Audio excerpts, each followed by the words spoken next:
ছুটির দিনে ২১শে বইমেলার খবর জানতে সরাসরি যাচ্ছে স্টাফ করেসপন্ডেন্ট সাদরিনা খন্দকারের কাছে। সাদরিনা, পহেলা ফাল্গুন, ভালোবাসা দিবস, আবার ছুটির দিন, সব মিলিয়ে বইমেলার আমেজে ভিন্নতা দেখছেন কিনা, আর কেনাবেচার ক্ষেত্রে ক্রেতা বিক্রেতারা কি বলছেন?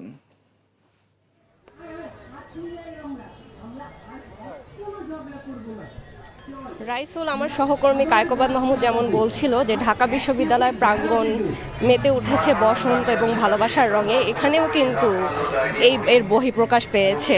সবাই বসন্ত এবং ভালোবাসার রঙে নিজেকে সাজিয়ে বইমেলায় এসেছে।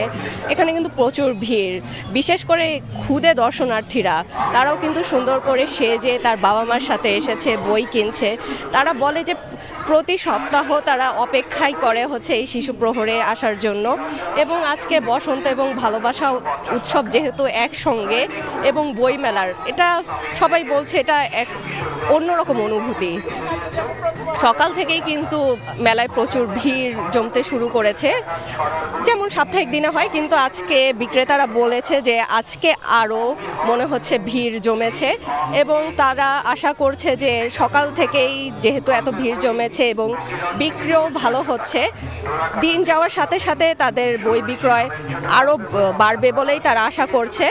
এবং মেলায় আগতরা বলছে যে এই যে আজকে এই একটা সুন্দর দিন, বসন্ত এবং ভালোবাসার উৎসবের দিন, এই উৎসবে নিজেকে ঘরে আটকে না রেখে এই বই মেলায় নিজেদেরকে জ্ঞান চর্চার পাশাপাশি নিজেদের একটা সুন্দর উৎসব মুখর পরিবেশে নিজেদের এই দিনটা যাপন করতে চাচ্ছে তারা। রাইসুল, এই ছিল আজকের ছুটির দিনে বইমেলার থেকে আমার কাছে তথ্য।